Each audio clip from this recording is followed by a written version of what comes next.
I was folding Jared's work shirts when I realized I couldn't remember the last time we'd had a real conversation. Not about bills or groceries or whose turn it was to take out the trash, but an actual conversation where he looked at me like I was someone worth listening to. He'd gotten home 20 minutes ago, kissed my forehead without really looking at me, and immediately started sorting through mail like it was the most fascinating thing in the world. 7 years of marriage, and this is what we'd become. 2 people sharing a house and a mortgage, but living completely separate lives. The thing is, I used to think this was normal, that marriages naturally settled into these comfortable routines where you stop really seeing each other. But then Leticia started inviting me to her girls' nights again, and I remembered what it felt like to laugh until my stomach hurt, to have someone actually ask how I was doing, and wait for a real answer. Jared used to do that. Back when we first started dating, he'd call me at work just to hear about my day. Now he barely looks up from his phone when I tell him about the difficult patients or the drama with my coworkers. So when Leticia suggested I start coming out more often, I didn't see the harm in it. I mean, what was I supposed to do? Spend every Friday night watching Jared organize his tool shed. I deserve to have some fun in my life, some balance. I'm 32 years old, not 92. But of course, the minute I started actually enjoying myself, Jared got all weird about it. Suddenly, he's asking 20 questions every time I want to go out. And where am I going? Who's going to be there? What time will I be home? Like I'm his teenage daughter instead of his wife. The first time I met Ian was at one of Leticia's dinner parties. She'd invited a few people from her work, and he was this guy from her marketing department who actually knew how to hold a conversation. While everyone else was talking about their kids or complaining about their jobs, Ian asked me about the photography class I'd mentioned taking. He remembered details from earlier in the conversation and built on them instead of just waiting for his turn to talk. When I told him I was thinking about switching from landscape to portrait photography, he didn't just nod politely like Jared would have. He asked what drew me to portraits, whether I'd ever done any professional shoots, if I'd considered building a portfolio. For the first time in months, maybe years, someone was treating me like I had interesting thoughts worth exploring. And honestly, it felt incredible. Ian has this way of making you feel like you're the only person in the room when he's talking to you. He leans in slightly when you're speaking, maintains actual eye contact, asks follow-up questions that show he's really listening.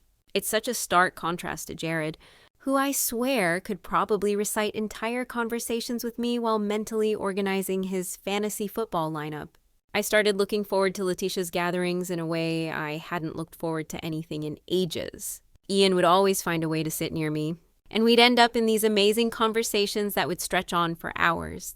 He'd tell me about the places he'd traveled for work, and I'd share stories about growing up with 3 sisters. He thought my family stories were hilarious instead of chaotic. When I mentioned that Jared and I hadn't taken a real vacation in 3 years because he was always worried about the expense, Ian looked genuinely surprised. He said life was too short to spend it all being practical, that experiences were worth more than whatever money you save by staying home. The shift happened gradually. What started as friendly conversation at group gatherings became Ian texting me during the week to share funny memes or ask my opinion on restaurants for a client dinner. I found myself checking my phone more often, smiling at messages in a way that I realized I hadn't smiled at anything Jared had said or done in months. Ian made me feel witty and interesting and appreciated. When I'd tell him about my frustrations at work, he'd validate my feelings instead of immediately jumping to solutions like Jared always did. When I mentioned feeling stuck in routines, Ian understood completely and shared his own struggles with feeling like life was passing him by. I wasn't looking for anything to happen. I really wasn't. But when Ian suggested we grab coffee one afternoon to continue a conversation, we'd started about travel photography. I said yes without really thinking about it. And when coffee turned into a 3-hour discussion about everything from career goals to childhood dreams, I realized I felt more energized and alive than I had in years. Ian saw potential in me that I'd forgotten I had. He encouraged me to submit some of my photos to a local gallery, something I'd been thinking about for months, but had never mentioned to Jared because I knew he'd launch into a practical lecture about the low odds of success. The coffee meetups became a regular thing. Every couple of weeks, Ian would text asking if I wanted to grab lunch or check out a new exhibit downtown. I started looking forward to these outings more than anything else on my calendar. With Ian, I could talk about my dreams without feeling foolish or impractical. I could complain about my marriage without being told I should be grateful for stability. He listened without judgment and made me feel like my feelings were valid and important. I knew I was walking into dangerous territory. But I also felt like I deserved this connection. Jared had become so predictable, so focused on routine and responsibility that he'd stopped seeing me as anything other than his wife who handled certain household tasks and showed up to family functions. Ian saw me as Bailey, as someone with thoughts and dreams and a sense of humor worth appreciating. When he complimented my new haircut, I realized Jared hadn't even noticed I'd changed it. When Ian remembered that I'd been nervous about a presentation at work and texted to ask how it went, I felt this rush of gratitude that someone actually cared about the details of my life. The evening, everything changed, started like any other girls' night at Leticia's. She'd made her famous pasta dish, opened a few bottles of wine, and invited her usual crowd. Ian was there with a couple other people from their office, and we naturally gravitated toward each other like we always did. But this time felt different somehow, more charged. We ended up on Leticia's back patio talking while everyone else was inside, watching some romantic comedy that Ian and I both agreed looked terrible. He told me I looked beautiful in the candlelight, and instead of brushing off the compliment like I usually did, I actually felt beautiful. When he reached over to tuck a strand of hair behind my ear, I didn't pull away. When he leaned in to kiss me, I kissed him back. And for those few moments, I felt like myself again. Not Jared's wife or the woman who handled insurance claims at the medical clinic, but Bailey, the person I used to be before I got so caught up in being responsible and practical that I forgot what it felt like to feel genuinely desired. We didn't plan what happened next. It just unfolded naturally. The way these things do when you've been building towards something for months without admitting it. Leticia had gone to bed, and the other guests had left. And Ian and I were still talking on the couch like we never wanted the evening to end, when he kissed me again, deeper this time. I made a choice. Maybe not the right choice, but the choice that felt true to what I needed in that moment. I texted Jared that my phone was dying and I'd probably crash at Leticia's rather than drive home late. It wasn't entirely a lie. My phone was at 15%, and I really didn't want to leave. What I didn't mention was that Ian was staying too, or that we'd moved from the living room to Leticia's guest bedroom, or that for the first time in months I felt completely present and alive in my own body. Being with Ian felt like waking up from a long, boring dream. He touched me like he couldn't believe his luck, looked at me like I was someone worth marveling at. We talked between kisses about everything and nothing, and I found myself laughing in a way I couldn't remember laughing with Jared in years. Ian made me feel desirable and interesting and fully seen. When I finally checked my phone at 1 a.m, I had 3 missed calls from Jared and a text asking if everything was okay. I felt a stab of guilt, but also a strange sense of defiance. Where was this concern the other 90% of the time? Jared barely looked up when I left for these girls' nights. Usually just grunted something about having a good time from behind his laptop. Now suddenly he was worried about my safety. It felt almost hypocritical, like he only cared about my whereabouts when they inconvenienced his routine. I called him back and explained about my phone dying, about deciding to stay over rather than drive home tired. He accepted the explanation easily, maybe too easily.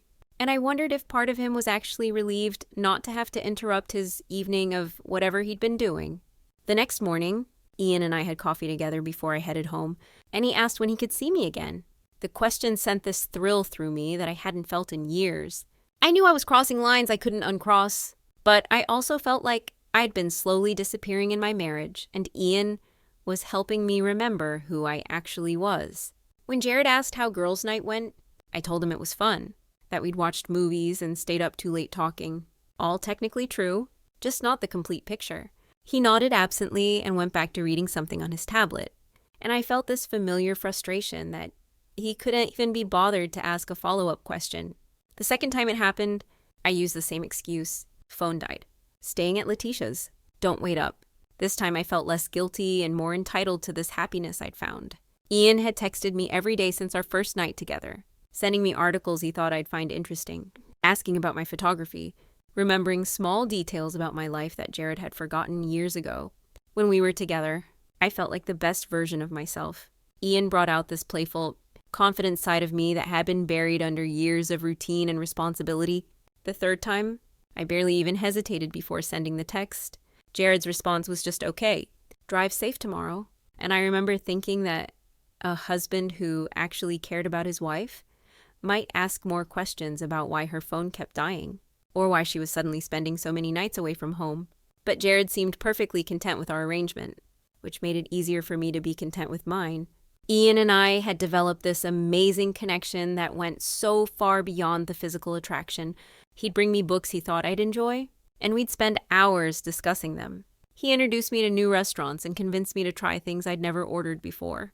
With Ian, I felt adventurous and spontaneous instead of cautious and predictable. He'd suggest we drive to the coast for the afternoon, and instead of immediately thinking about traffic and parking and whether we had enough gas, I'd just say yes and enjoy the adventure. I started putting more effort into how I looked, buying new clothes and trying different makeup techniques. When Jared didn't notice, I told myself it didn't matter because Ian certainly did. He'd compliment specific things, the way a certain color brought out my eyes, or how confident I looked in a new dress. Ian paid attention to details that Jared had stopped seeing years ago, and it felt incredible to be appreciated that way. The Friday night that everything fell apart started like all the others. I told Jared I was going to Leticia's for girls' night, kissed him goodbye while he was watching television, and drove over feeling excited about spending the evening with Ian. Leticia had ordered Thai food, and Ian brought this amazing bottle of wine he'd been saving for a special occasion. We ate dinner with Leticia and her other guests, but I was mostly focused on Ian's hand resting on my knee under the table. On the way, he'd catch my eye and smile when someone else was talking. After dinner, Leticia's other friends left early, and she announced she was exhausted and heading to bed. Ian and I moved to the guest room like we always did, and everything felt perfect and natural and right. He'd brought me a small gift, a photography book by someone whose work I'd mentioned admiring. And I felt this rush of affection that someone cared enough to remember what mattered to me. We made love like we had all the time in the world, talking and laughing between kisses. And I remember thinking that this was what I'd been missing in my marriage, this sense of being completely present with another person, of feeling desired and cherished and seen. Ian told me I was beautiful, that spending time with me was the best part of his week, and I believed him completely. Around 10:15, Ian said he should probably head home since he had an early meeting the next morning. I walked him to the door in Leticia's silk robe, feeling relaxed and happy and completely unself-conscious. When he kissed me goodbye on the front porch, I felt this overwhelming gratitude for having found this connection, this person who made me feel like myself again. I went back inside and took a long shower, thinking about how different my life felt now that I had something to look forward to. Ian texted me before I even got home, saying he'd had an amazing evening and asking when he could see me again. I fell asleep that night feeling more content than I had in months, maybe years. The next morning, Jared was already up and dressed when I got out of bed. He was moving around the kitchen with this strange energy, more focused and purposeful than usual. When I asked if he wanted me to make breakfast, he said he'd already eaten and had some errands to run. Something felt off about his mood, but I was still floating from the night before and didn't think much of it. I spent Saturday catching up on household tasks and editing some photos I'd taken the weekend before. Ian texted me a few times throughout the day, and I found myself smiling at my phone in a way that felt dangerous but irresistible. Jared came home around dinner time but seemed distracted and distant. When I asked about his day, he gave vague answers about running errands and meeting up with his brother. Again, something felt slightly off. But Jared had been distant for so long that this didn't seem particularly unusual. Sunday passed normally, with Jared seeming more like himself and me trying not to think too much about when I'd see Ian again. Monday morning, I went to work feeling optimistic about the week ahead. Ian had mentioned wanting to check out a new gallery downtown, and I was already looking forward to our next adventure together. Tuesday morning started like any other day at the clinic. I was reviewing patient files when our receptionist, Monica, appeared at my desk looking confused and slightly uncomfortable. She said there was someone in the lobby asking for me, someone official looking with paperwork. I figured it was probably a pharmaceutical rep or maybe someone from our insurance company, so I walked to the front desk without any real concern. The man waiting for me was tall and serious, wearing a suit that immediately made me think lawyer or government official. When he asked if I was Bailey Chen, I nodded, and he handed me a manila envelope while saying something about being served with legal documents. The words didn't immediately register. I stood there holding the envelope while he walked away, aware that Monica and several patients were watching this interaction with obvious curiosity. I walked back to my desk in a daze and opened the envelope with shaking hands. The words petition for dissolution of marriage swam on the page in front of me. Divorce papers. Jared was divorcing me. The documents were official and detailed, clearly prepared by an attorney, and they requested division of assets and immediate separation. I read the same paragraphs over and over, trying to make sense of what was happening. My first thought wasn't guilt or remorse, it was anger. How could he embarrass me like this? Having me served at work where everyone could see, where my colleagues and patients could witness this humiliating moment. Whatever problems we had in our marriage, this was vindictive and cruel. I felt my face burning with embarrassment as I imagined the conversations that would happen after I left today. The speculation and gossip about my personal life. I called him immediately, my hands still shaking as I dialed his number. He answered on the first ring like he'd been waiting for my call. Jared. What is this? I asked, trying to keep my voice steady. It's what you earned. We're done. The coldness in his voice was like nothing I'd ever heard from him before. This wasn't the Jared who forgot to take out the trash and apologized with flowers. This was someone I didn't recognize. Someone who'd made a decision and wasn't interested in discussion. What do you mean, what I earned?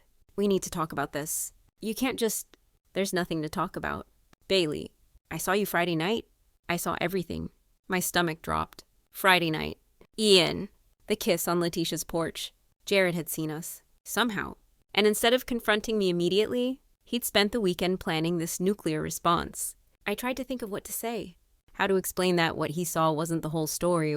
That there were reasons for what had happened between Ian and me. Jared, you don't understand what you saw. I understand perfectly. You've been lying to me for months. The phone dying. Staying at Leticia's. All of it. I'm not stupid.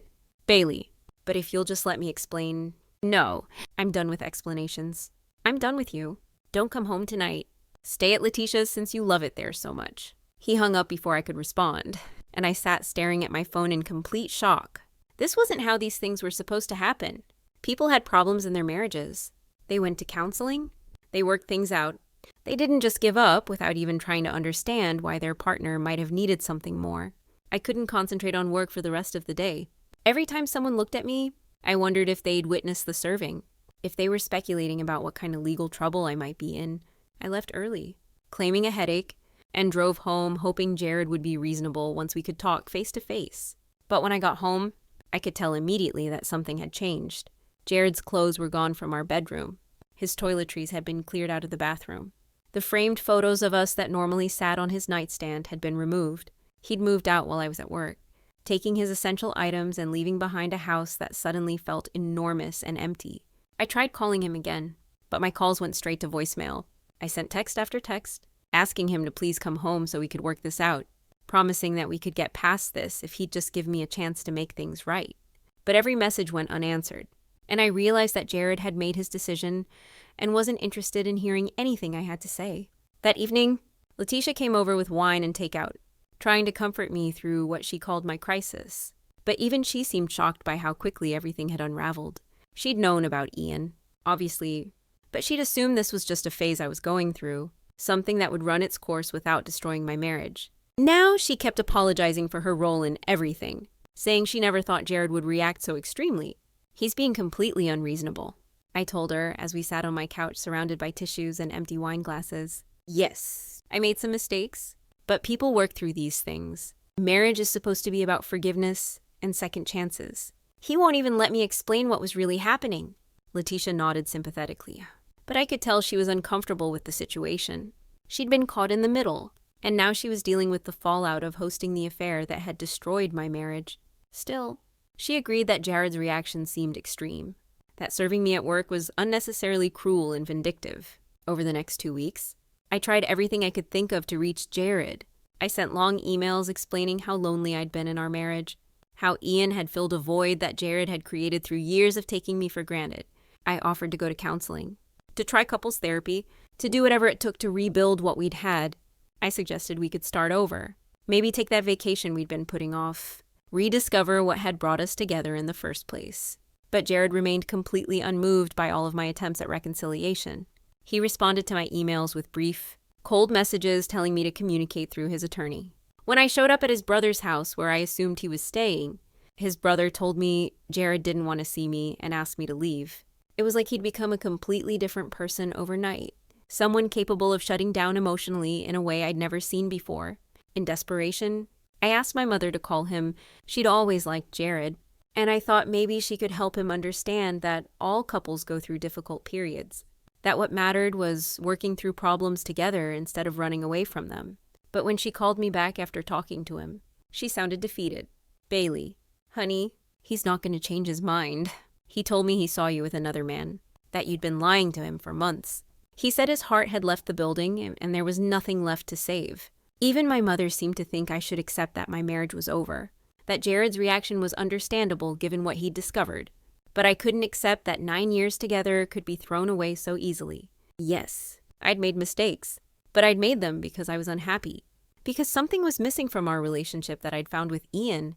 A husband who truly understood his wife would want to know why she'd felt the need to look elsewhere instead of just punishing her for it. I even brought my mother over to the house when I knew Jared would be there picking up more of his belongings. She tried to mediate between us, telling him that all couples go through hard times. That what mattered was fighting for your marriage instead of giving up at the first sign of trouble. But Jared looked at both of us with this expression I'd never seen before. Cold and final, and completely unmoved by our emotional appeals. "Not all couples cheat and lie about it," he said, and then he finished packing his things and left without another word. The divorce process took 4 months, and they were the longest 4 months of my life. Jared remained completely unreachable throughout the entire ordeal, communicating only through his attorney and treating me like a stranger who'd wronged him instead of his wife, who was trying to save their marriage. His lawyer was this no-nonsense woman who seemed to view me as some kind of villain, instead of someone who'd made understandable mistakes during a difficult period in her marriage. What hurt the most was how easily Jared seemed to move on. While I was struggling with guilt and regret and desperate hope that he'd come to his senses, he was apparently joining hiking groups and taking solo trips and rebuilding his life, like our 9 years together had meant nothing to him. Friends told me he seemed happier than they'd seen him in years, which felt like a slap in the face given how devastated I was by our separation. The house buyout was particularly painful.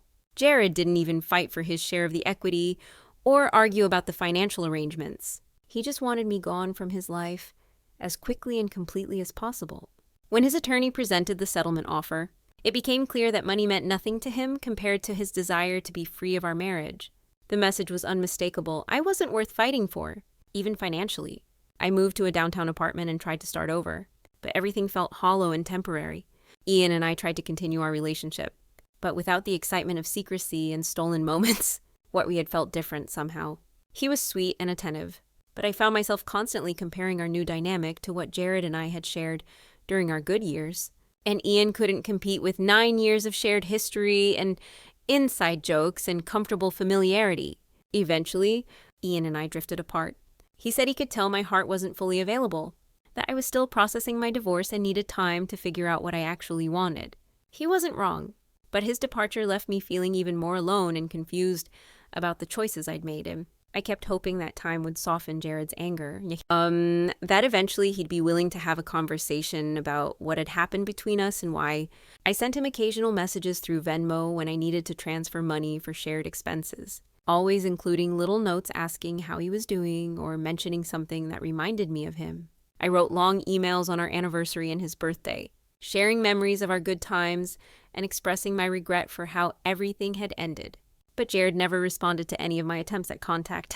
It was like I'd ceased to exist for him the moment he'd seen me kiss Ian on Leticia's porch. The man who'd once called me at work just to hear my voice couldn't even be bothered to acknowledge my existence, let alone consider the possibility that we could find our way back to each other. Months after our divorce was finalized, I ran into him at an art festival downtown. I'd been browsing photography exhibits, thinking about the dreams Ian had encouraged me to pursue. When I spotted Jared looking at a sculpture display, my heart started racing immediately, and I approached him before I could lose my nerve. He was with a woman I didn't recognize, someone younger and prettier, with an easy smile and confident posture that made me instantly jealous. They were holding hands and laughing about something, and seeing Jared look genuinely happy with someone else felt like being punched in the stomach. When he noticed me approaching, his expression immediately closed off, and he moved slightly in front of his new girlfriend like he was protecting her from me. The gesture was so hurtful and unnecessary that I almost turned around and walked away. "Why now?" I asked him, gesturing toward his girlfriend. "Why can you be happy with her when you couldn't even try to be happy with me?" Jared looked at me with something that might have been pity, which somehow felt worse than anger would have. "You didn't lose me. Bailey, you gave me away. Then he walked away with his new girlfriend, leaving me standing alone among the art displays, trying not to cry in public. The unfairness of it all was overwhelming. Here he was, clearly capable of happiness and affection and all the things I'd been trying to get from him for years. But he was sharing them with someone else while treating me like I was toxic and unworthy of basic human decency. A few weeks later, Leticia asked me to meet her for coffee. She seemed nervous and apologetic, and eventually, she admitted that she'd been thinking about reaching out to Jared to apologize for her role in what had happened. She said she felt guilty about providing the location where Ian and I had met, about encouraging me to come to her gatherings when she could see that something was developing between us. But then she surprised me by saying she'd actually run into Jared at a bookstore, and they'd ended up talking for over an hour. She said he seemed different, more confident and settled than she remembered, and that he'd been gracious about her apology even though he didn't need to be. I think I might ask him out, she said, not quite meeting my eyes. I know it's complicated because of everything that happened, but we had this amazing conversation, and I feel like there might be something there worth exploring. I couldn't believe what I was hearing. My best friend wanted to date my ex-husband, the man I was still hoping to reconcile with despite everything that had happened. The betrayal felt enormous and devastating, like losing Jared all over again, but somehow worse because this was coming from someone I'd trusted completely. Leticia, you can't be serious. He's my ex-husband. We were together for 9 years, but you're divorced now, she said defensively. And honestly, Bailey, you're the one who cheated. You don't get to control who he dates now that you've moved on. The conversation deteriorated from there, with both of us saying things we probably regretted later. Leticia accused me of being selfish and unrealistic about my chances with Jared, while I accused her of being a terrible friend who'd enabled my affair and was now trying to steal my husband. We parted angrily, and I realized I'd now lost both my marriage and my closest friendship to the choices I'd made. Later, I heard through mutual friends that Jared had turned Leticia down, telling her he wasn't interested in reopening old wounds, just to reconnect with people who'd been part of his previous life's dramas. The rejection gave me a small, petty sense of satisfaction, but it also reinforced how completely he'd moved on from anything connected to our shared past. Now, almost a year after our divorce was finalized, I'm still trying to understand how everything went so wrong so quickly. I know I made mistakes, but I also know that I made them for understandable reasons. My marriage had become stagnant and unfulfilling, and Ian offered me something I desperately needed: attention, appreciation, and genuine connection. Yes, I should have talked to Jared about my unhappiness before seeking comfort elsewhere. Yes, I should have been honest about what was happening instead of lying about my whereabouts. But I was trying to protect everyone involved, including Jared, from unnecessary pain. I never intended for him to find out the way he did, and I certainly never intended for our marriage to end. What I can't understand is his complete unwillingness to fight for what we'd built together. 9 years of shared history, of inside jokes and family gatherings and quiet Sunday mornings. And he threw it all away because of a few months when I was struggling and made some poor choices. A man who truly loved his wife would want to understand why she'd felt the need to look elsewhere instead of just punishing her for it. I still love Jared. Despite everything that's happened, I think about him constantly, wondering if he's happy with his new girlfriend, if he ever thinks about our good times together, if there's any part of him that misses what we had. The man I fell in love with 9 years ago is still in there somewhere, buried under all this anger and hurt. And I keep hoping that someday he'll remember why we worked so well together. Ian was right about one thing. I never stopped loving Jared, even when I was with him. What happened between Ian and me was about feeling appreciated and desired, not about replacing the deep connection I'd shared with my husband. If Jared could understand that distinction, maybe he could also understand that what we had was worth saving despite the mistakes I made along the way. But as more time passes and his silence continues, I'm starting to accept that Jared might never be willing to have that conversation. He's moved on completely, building a new life with someone who doesn't carry the baggage of our shared past. And maybe that's easier for him than trying to rebuild what we damaged together. I just wish he could see that I'm still the same person he fell in love with. Just someone who got lost for a while and made some terrible choices while trying to find her way back to happiness. I wish he could remember that love is supposed to be about forgiveness and second chances, not about punishing people for their worst moments. Most of all, I wish he could understand that losing him has been the most devastating consequence of all my mistakes, and that I'd give anything to undo the choices that led us here.